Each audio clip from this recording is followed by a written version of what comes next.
अस्सलाम वालेकुम। पिछले वीडियो में हमने जिक्र किया था ईजीएल का।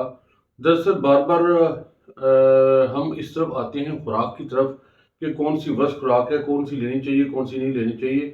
क्योंकि डायबिटीज़ को कंट्रोल करने के लिए ज़्यादातर दारोमदार जो है वो इस चीज़ पर है कि जो डायबिटिक है, जो शुगर का मरीज़ है, वो खुराक क्या इस्तेमाल कर रहा है। फिजिकल एक्सरसाइज और एक्सरसाइज की भी हम बात नहीं कर रहे, लेकिन खुराक क्या इस्तेमाल कर रहा है। उसमें ये बात हुई थी कि 25 से ज़्यादा कोशिश करनी है कि ईजीएल आप जिन खुराक में है वो आप पूरे दिन में ना लें, और 4 से ज़्यादा आप मील कोशिश करें कि ना इस्तेमाल किया जाए। अब थोड़ी सी उसकी मजीद वजाहत असल में हम चाह रहे हैं कि ज़्यादा आसान तरीके से आपको बता सकें कि क्या करना है। देखिए, जिस वक्त हम खुराक की बात करते हैं ना, तो हमारे सामने 3 पैरामीटर्स होते हैं, या 3 चीज़ें हैं, या कंपोनेंट हैं, या 3 अहम जुज़्व हैं इसके हवाले से। पहली चीज़ ये कि हम क्या खाएं, दूसरी चीज़ ये कि हम कितनी दफ़ा खाएं पूरे दिन में, और तीसरी चीज़ ये कि हम किस मिकदार में खाएं। हम थोड़ा थोड़ा इसके ऊपर जिक्र करते हैं ताकि इसके ऊपर बात हो जाए। देखिए, सबसे पहली चीज़ ये है कि हम कितना खाएं। हमने बात की थी ईजीएल की कि 25 ईजीएल इस्तेमाल करना है, मैं बार बार ये कह रहा हूँ।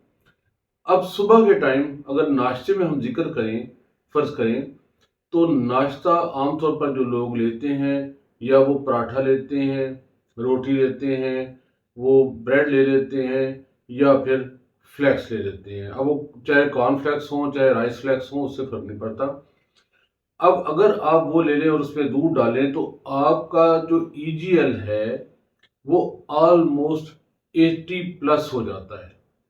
80 प्लस एक मील में आपका ईजीएल अगर आप वो लें, 100 ग्राम आप फ्लैक्स लें, तो आपका इतना हो जाता है। और अगर आप रोटी खाएं तो भी आपका ईजीएल जो है वो 25 से 30 तक, या 30 से ऊपर क्रॉस कर जाता है एक ही मील में। और अगर अगर आप ब्रेड लें, तो तब भी एक ब्रेड में 70 के करीब उसका भी ग्लूकोज लोड होता है।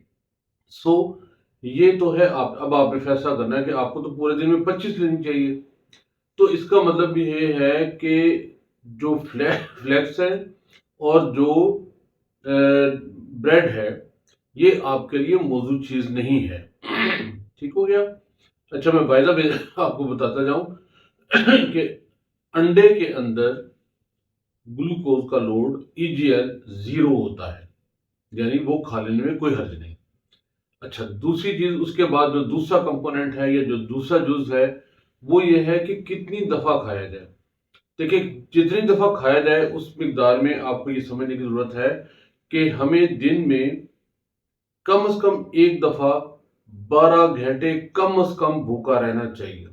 हम वो टाइम रात का कंसिडर कर लेते हैं कि रात को 8 बजे से लेकर सुबह 8 बजे तक आप कुछ नहीं लेते, बाकी आप जो आपके पास 12 घंटे बचते हैं, उन 12 घंटों में आप 3 से 4 दफा मील ले सकते हैं। हमें अपने ज़हन में एक चीज़ रखनी पड़ेगी कि जिस वक्त हम खाना खाते हैं, तो उस वक्त हमारा ग्लूकोज लेवल ऊपर जाना शुरू हो जाता है। ऊपर जाते जाते जाते जाते फिर उसके बाद दोबारा से नीचे आना शुरू होता है ग्लूकोज लेवल। तो इस पूरे प्रोसेस में तकरीबन 6 घंटे लग जाते हैं। 5 से 6 घंटे में हमारा ग्लूकोज लेवल तकरीबन वहीं पर आ जाता है जिस जिस जिस जिस जगह पर पहले था।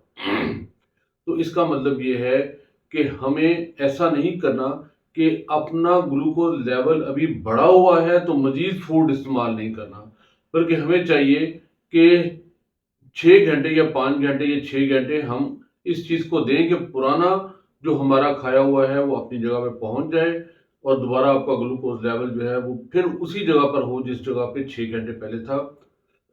तो फिर 6 घंटे के बाद आप 12 मील लीजिए, और फिर इसके बाद दोबारा 6 घंटे के बाद आप ये जो खाने का मरहला है उसको कर सकते हैं।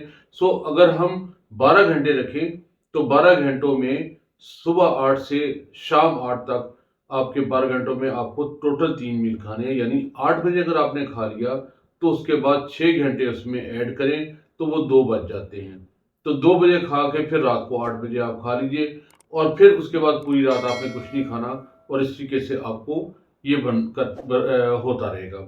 सो 2 बातें हो गई कि एक तो खाना जो नहीं खाना वो है जिसका ईजीएल लोड ज़्यादा है, और दूसरा ये कि अपने जिस्म को मेंटेन करने के लिए, अपने अंदर ग्लूकोज लेवल को मेंटेन करने के लिए आपने पुराने खाने को ख़त्म होने देना है, उसको हज़म होने देना है, और उसका ग्लूकोज लेवल दोबारा उसी जगह पर आने देना है जितना सुबह 8 बजे या नाश्ते के टाइम पे था।